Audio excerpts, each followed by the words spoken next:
حمد و صلات کے بعد تمام سامعین و حاضرین السلام علیکم ورحمۃ اللہ وبرکاتہ۔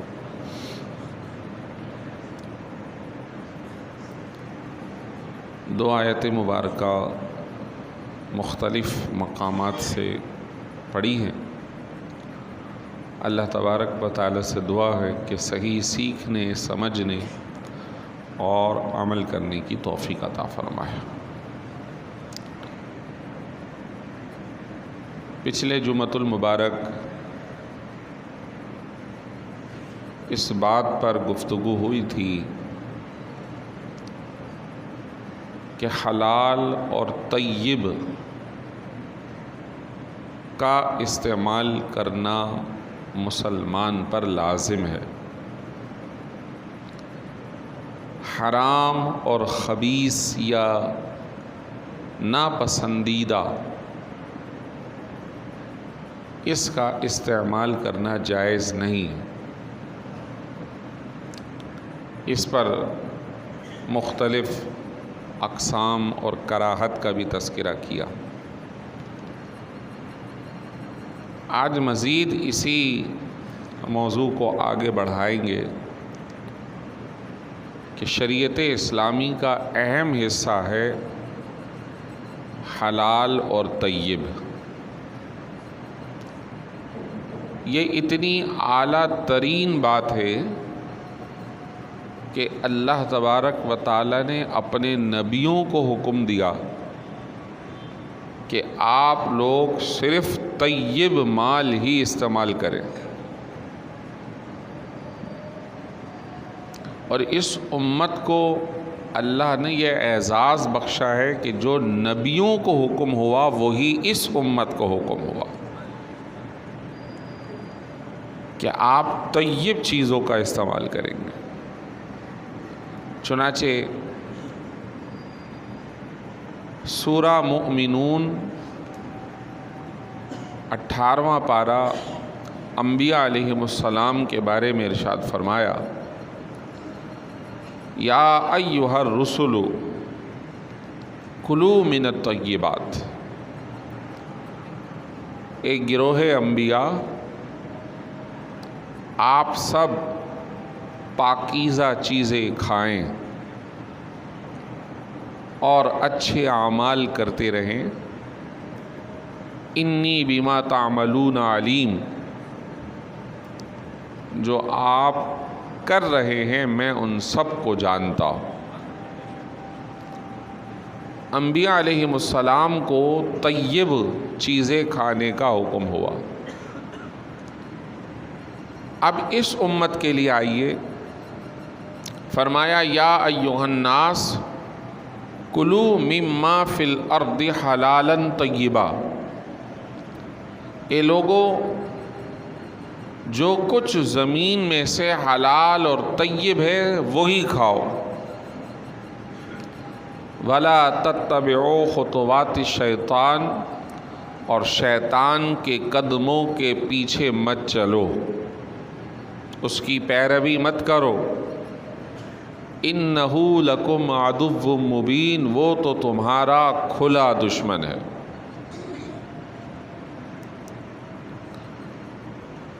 اب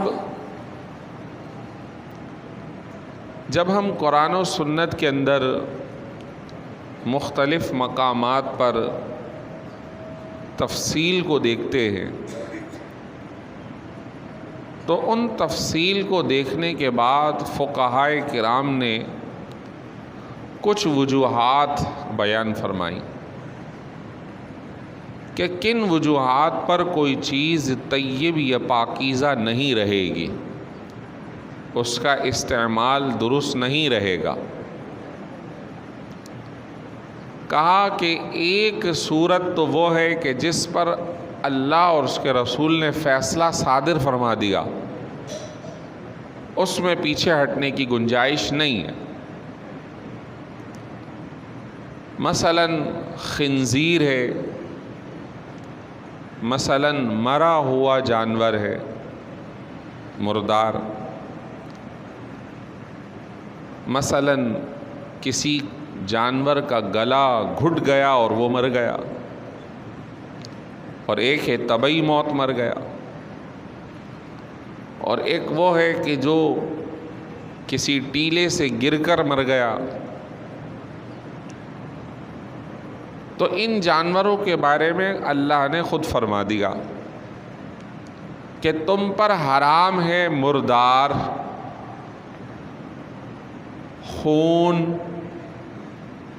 خنزیر کا گوشت، اور ہر وہ جانور جو کسی بت کے نام سے ذبح کیا گیا ہو، اللہ کے نام اللہ اکبر کہہ کر ذبح نہ کیا گیا ہو، وہ جانور جس کا گلا گھونٹ دیا گیا، وہ جانور جو شدید مار پیٹ کی وجہ سے مر گیا ہو، اور وہ جانور جو کسی اوپر جگہ سے گر کر مر گیا ہو، یا ایک جانور نے دوسرے کو سینگ مارا اور وہ مر گیا، یہ سارے کے سارے تم پر حرام ہیں۔ اسی طرح وہ بھی حرام ہے کہ جس کو کسی درندے نے کھایا ہو اور چھوڑ دیا، وہ مر گیا۔ شیر نے کسی ہرن کا شکار کیا، ہرن مر گئی اور وہ چل دیا، تو اب اس جانور یعنی ہرن کا کھانا جس کو کسی درندے نے کھایا ہے ہمارے لیے جائز نہیں ہے، الا یہ کہ اگر کسی درندے نے اسے شکار تو کیا لیکن پورا جان سے نہیں مارا، ادمرا کر دیا، اور آپ پیچھے سے پہنچے اور آپ نے چھری پھیر دی، ذبح کر دیا، الا ما ذکیتم، پھر وہ ذبح کی وجہ سے حلال ہو جائے گا۔ جیسے بعض جو شکار کرنے والے لوگ ہیں وہ ایسے جانور پالتے ہیں کہ جو شکار کے لیے کام آتے ہیں، مثلا باز ہوتا ہے، وہ کسی پرندے کو پکڑ لیتا ہے، دبوچ کے رکھتا ہے، کتا ہوتا ہے شکاری، وہ اس کو دبوچ لیتا ہے، بسا اوقات دانت بھی گڑاتا ہے، لیکن اگر وہ دبوچنے کے بعد ادمرا چھوڑ دے، زندہ رکھے ابھی، اور پھر اس کا مالک جا کر اسے ذبح کر لیتا ہے تو اب حلال ہوگا، لیکن مر گیا حرام ہے۔ فرمایا وَأَن تَسْتَقْسِمُوا بِالْأَزْلَامِ، اور وہ مال جو جوئے کے ذریعے کمایا گیا ہو وہ بھی حرام ہے، جس کو لاٹری کہہ لیں، سٹا کہہ لیں، آنکڑا کہہ لیں، پرچی کہہ لیں، ہر وہ مال جو اس طرح کمایا گیا ہو وہ حرام ہے۔ اب یہ واضح لفظوں میں ایک ڈیٹیل آ گئی کہ یہ حرام ہے۔ کچھ ڈیٹیل احادیث طیبہ میں کہ آپ ان جانوروں کو نہیں کھا سکتے۔ نبی رحمت صلی اللہ علیہ وسلم نے ایک اصول بیان فرمایا ہے جس کو فقہا نے سامنے رکھ کر یہ مسئلہ بیان فرمایا کہ ہر وہ جانور جس کے نوکیلے دانت ہوں، جس سے وہ شکار کرتا ہو، اس کو عربی میں کہتے ہیں ذی ناب، اس کو خود کھانا حرام ہے۔ مثلا کوئی شیر کا شکار کر لے تو کیونکہ خود شیر شکاری جانور ہے، اس کے خود اپنے دانت ہوتے ہیں، کتا شکاری جانور ہے، تو ان کو کھانے کی اجازت نہیں ہے۔ پرندوں کے بارے میں فرمایا کہ وہ پرندے کہ جو جن کی چونچیں مڑی ہوئی ہوں ان کا کھانا جائز نہیں ہے۔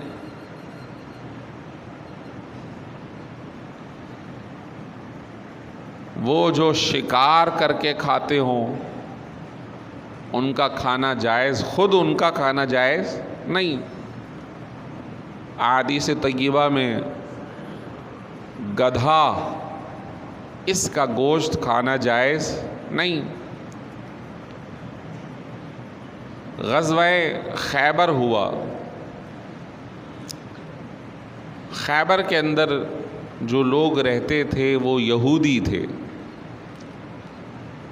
اور کچھ یہودی قبائل مدینہ منورہ میں بھی رہتے تھے۔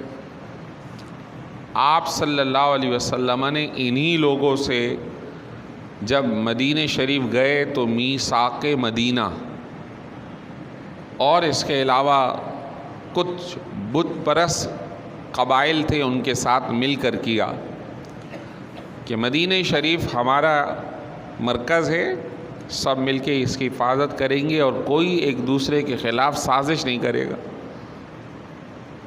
لیکن وہ یہودی خود سرکار صلی اللہ علیہ وسلم کے خلاف منصوبہ بنانے لگے آپ کو شہید کرنے کا۔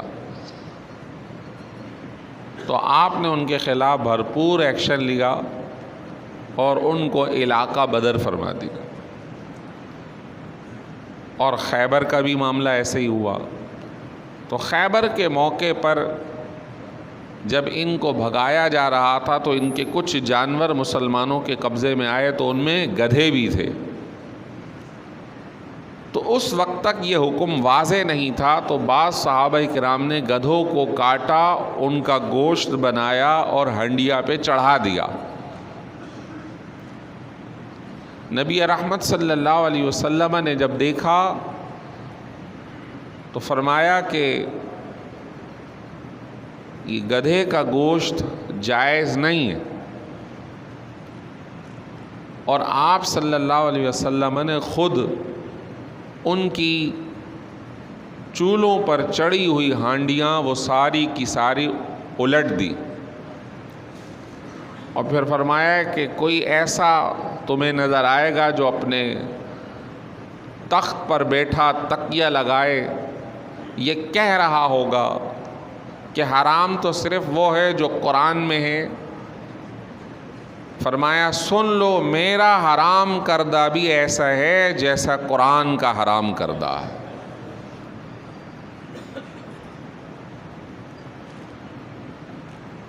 یعنی یہ فتنہ ہوگا، لوگ سنت کو چھوڑ کر سرکار کے فرمان کو چھوڑ کر صرف یہی کہیں گے جو قرآن میں ہے بس وہ مانو،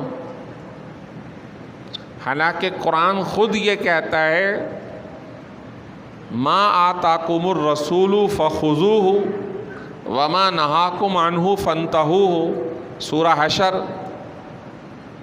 جو تمہیں یہ دے دیں، فیصلہ دیں، حکم دیں، احکام دیں، اس کو تھامو، اور جس سے یہ منع کر دیں اس سے رک جاؤ۔ تو اللہ تبارک و تعالیٰ نے سرکار صلی اللہ علیہ وسلم کی حیثیت واضح فرمائی ہے، من یطع الرسول فقد اطاع اللہ، جس نے ان کی مان لی اس نے اللہ کی مانی ہے، اور جو گمراہ کرنا چاہتے ہیں کہ صرف قرآن پکڑو سنت چھوڑ دو، تو خود قرآن نے ان کو کہا قل ان کنتم تحبون اللہ فاتبعونی یحببکم اللہ، اے حبیب کہہ دیجئے اگر تم اللہ سے محبت کا کہتے ہو تو میری اتباع کرو، پھر اللہ تم سے محبت کرے گا۔ بالکل واضح۔ تو ایک حصہ وہ ہے کسی بھی چیز کے حرام ہونے کا جو اللہ اور اس کے رسول صلی اللہ علیہ وسلم نے قرآن اور حدیث مبارک میں واضح طور پہ فرما دیا۔ اب مزید کچھ اسباب ہیں، اس میں سے ایک سبب ہے نشہ۔ ہر وہ چیز جو نشہ آور ہو، نشے کے دائرے کو پہنچ جائے، وہ حرام ہے۔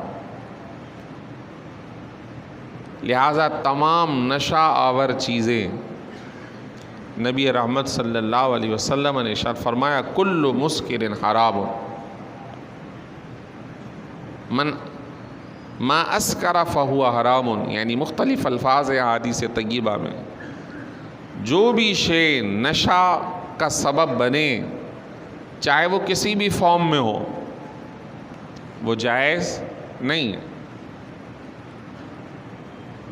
اب لوگ جو ہے وہ اپنی طرف سے منمانیاں کر رہے ہیں اور حرام چیزوں کو بھی انہوں نے کمتر جانا ہوا ہے،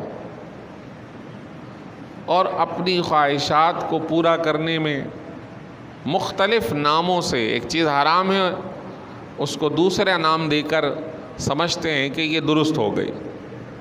نہیں، اللہ قادر مطلق ہے، وہ علیم اور خبیر ہے، وہ ہر حال میں ہر نیت کو، ہر معاملے کو جانتا ہے۔ تیسری جو وجہ ہو سکتی ہے کسی بھی چیز کے حرام ہونے کی، وہ ہے تکلیف دہ ہونا، مضرت۔ اب ایک دودھ ہے، دودھ حلال چیز ہے، اس کا پینا حلال ہے، اس سے مختلف چیزیں بن رہی، لیکن دودھ جو ہے پھٹ گیا، اب وہ ناپاک تو نہیں بنا، لیکن اب اس کا استعمال درست نہیں ہے کہ وہ اندر کا سسٹم پورا خراب کر دے گا، الٹی موشن لگ جائیں گے، ڈائریا ہو جائے گا، لہٰذا اب وہ مضر ہونے کی وجہ سے اس کا استعمال جائز نہیں ہے۔ بریانی رکھی ہے، سامنے بوٹیاں بھی ہیں، سب کچھ ہے، بڑا کراچی کی سب سے زیادہ لذیذ ڈش یہی ہوتی ہے، سب بوڑھا ہو جوان ہو سب کو پسند ہے، لیکن وہ رکھے رکھے اگر پانی چھوڑ دے یعنی کہ خراب ہو جائے تو بظاہر شکل و شباہت اس کی باقی ہے، لیکن اب وہ سڑ چکی ہے، لہٰذا اب اس سڑی ہوئی چیز کو کھانا جائز نہیں ہے کہ یہ بجائے فائدے کہ اب نقصان دہ ہو گئی۔ تو حرام ہونے کا تیسرا سبب آپ کو بتایا، ایک قرآن و سنت، ایک نشہ آور، اور ایک تکلیف دے۔ چوتھا سبب ایسی چیزیں کہ جن کے اندر گھن آتی ہے، گھن، یعنی کہ خراب چیزیں، خراب سمرا سڑی ہوئی نہیں لیکن وہ گھن شدہ۔ اب اس میں توجہ کی ضرورت ہے۔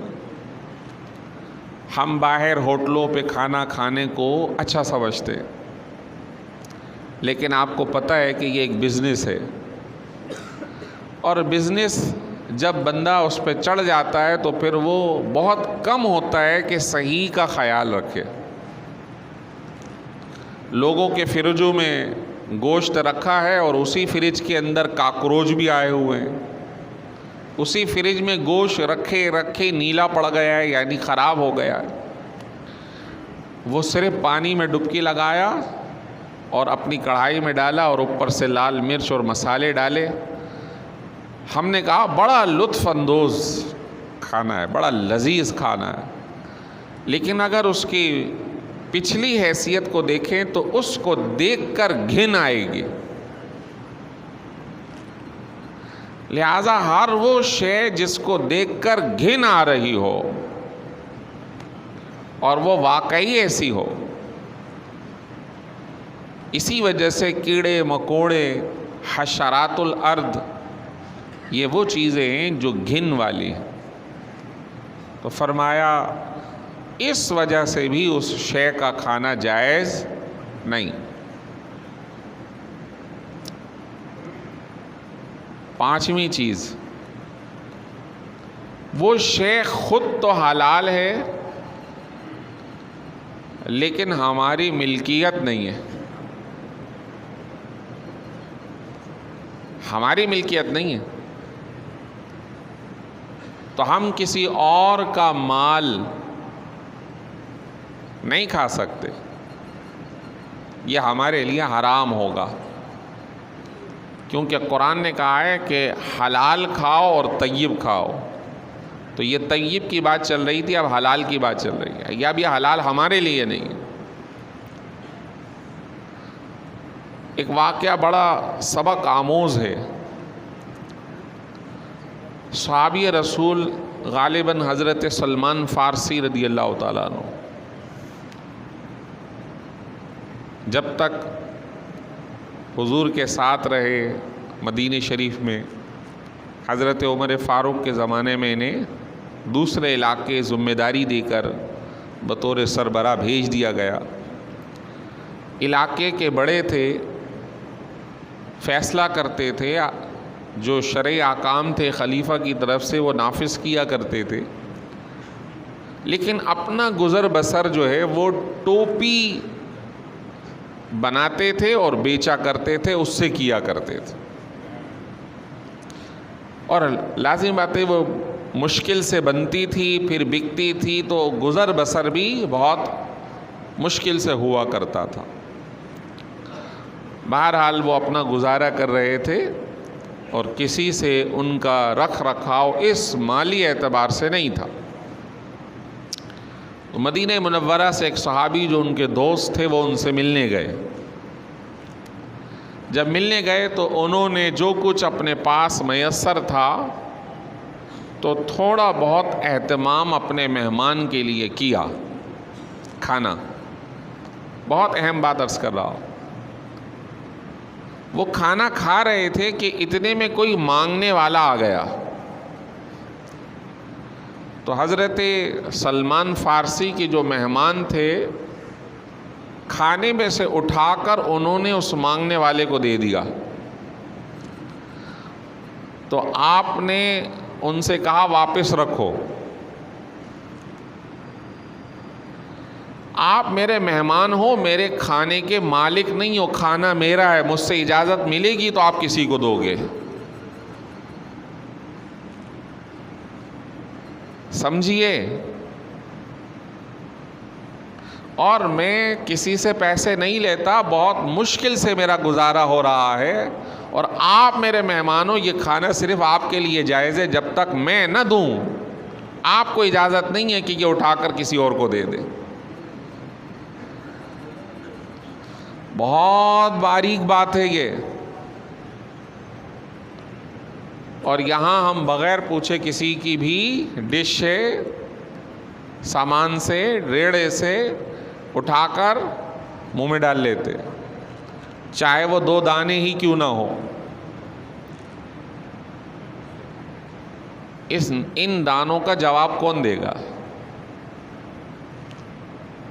الا یہ کہ اگر وہ اجازت دے دے تو پھر تو آپ 1 دانہ کیا 10 کلو بھی لے لیں، ٹھیک ہے، اس کی اجازت ہے، مالک نے اجازت دی ہے، لیکن بلا اجازت 1 دانے کو بھی اٹھانا درست نہیں۔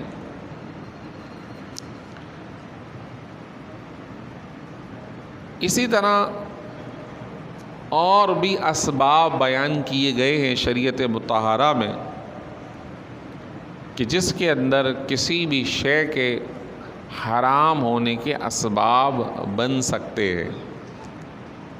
آئندہ انشاءاللہ جمعۃ المبارک کے اندر مزید اس کو آگے بڑھائیں گے۔ آج اسی پر اکتفا کرتے ہیں۔ اللہ تبارک و تعالی ہم سب کو ہمیشہ حلال کمانے، کھانے اور کھلانے کی توفیق عطا فرمائے۔ وآخر دعوانا